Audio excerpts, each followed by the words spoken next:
Welcome to the Well Fuel Podcast, your spot for everything gut health, detox, hormones, a healthy home, mold, and everything in between. I'm your host, Isabel Smith. I'm an integrative and functional registered dietitian and the founder of Isabel Smith Nutrition.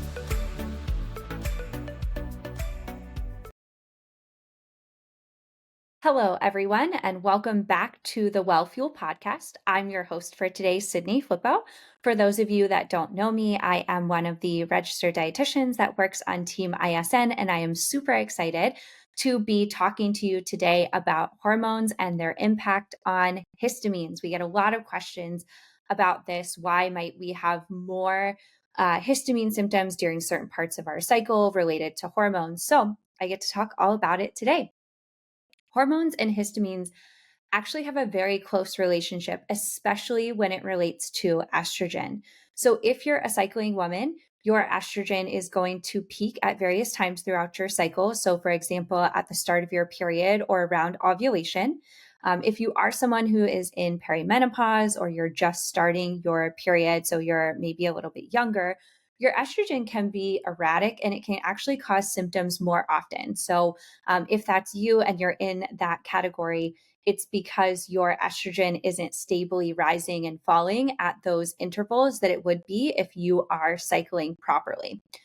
So, if you do notice that you are having more histamine symptoms when you are at certain points in your menstrual cycle, that is absolutely normal and it does happen. You're not crazy. Estrogen increases histamine in the body due to receptors on our mast cells. So, our mast cells are one of the things that releases histamines in the body. And so, not only do they release histamine, but they also have estrogen receptors. And we have a lot of these mast cells in our uterus. So, when estrogen binds to the receptors on the mast cell, it actually releases more histamines from the mast cell into your uterus and into your body. So that's why we can have like worsening period symptoms as well when we have high histamines. It's because we actually have those mast cells in our uterus that are releasing more histamine. And so basically, the more estrogen that we have, the more histamine is going to be released into the body. So we get into this vicious cycle around this time where we have more histamine that's being released by the mast cells because of the estrogen, which creates more estrogen, which then creates more histamine. And so it's this vicious cycle that kind of happens around those times where we have higher levels of estrogen. That is also why someone who has estrogen dominance or a little bit more estrogen, histamines can be an issue for as well.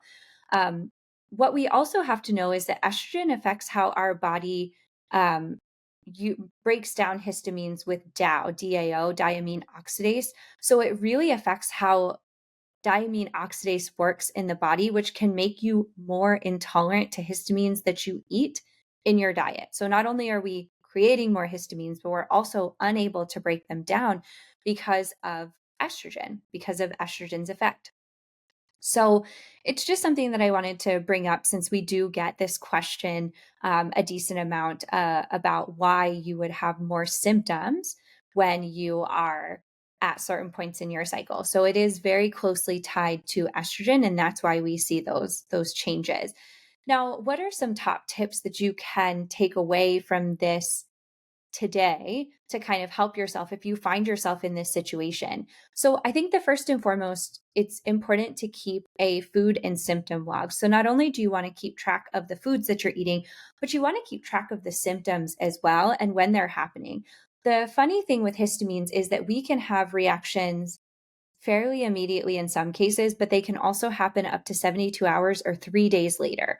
So it's really, really important to keep a log of what's happening around this time, maybe for the whole, month kind of leading up. If you know when you have um, symptoms that are worse around ovulation or around your period, really, really, really being conscious of tracking what foods you're eating and also what symptoms you're having related to that. It's also very helpful for a practitioner if you are tracking those things already to come in and look at that information and draw conclusions from that. So, first and foremost, keep a food and symptom log. If you do notice a pattern that your histamines are worse around a certain time of the month, we might want to consider following a lower histamine diet during those times. So it might actually be helpful to remove foods that are higher in histamine because, like I said, estrogen affects your body's ability to break down histamines because it decreases the effectiveness of that DAO, the DAO, diamine oxidase. So it might be helpful to not include foods that are super high in histamines around those times of the month. You also may benefit from supplements, but with supplements, we always, always, always want to work with someone. So we don't want you to be trying to go and supplement by yourself. But some supplements that may be helpful could be vitamin C, DAO. So you can actually take DAO to kind of supplement if you're maybe not producing enough of it to help with histamine breakdown in your diet, quercetin and nettles, things that are going to actually stabilize the mast cells, and some things that are going to help you to break down and clear histamines. We also want to think about managing our stress. So stress is something that is really, really important when we're thinking about histamines and all of that. We want to have a really good and managed stress response. It's going to be helpful for really anything that you're dealing with to make sure that we are managing our stress well. And then we want to watch our exercise. So exercise can sometimes drive histamine issues. So we just want to be conscious of how we're feeling when we're exercising, what sorts of symptoms we're seeing while we exercise, right after we exercise, how well, I guess, we're recovering. So exercise if it feels good. If it doesn't feel good, maybe get some daily movement like walking or something like that that doesn't excite the system too much.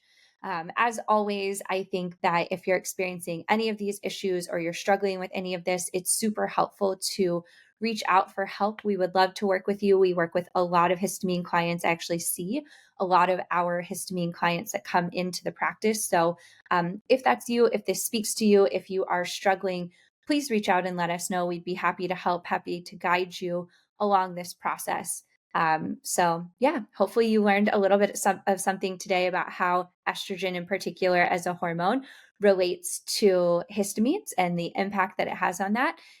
If you want to hear any specific topics, please drop a line on our Instagram and let us know. We'd love to make sure that we're talking about topics that you like. But this was a question that we get a lot, so I figured I would hop on and chat about it real quick today.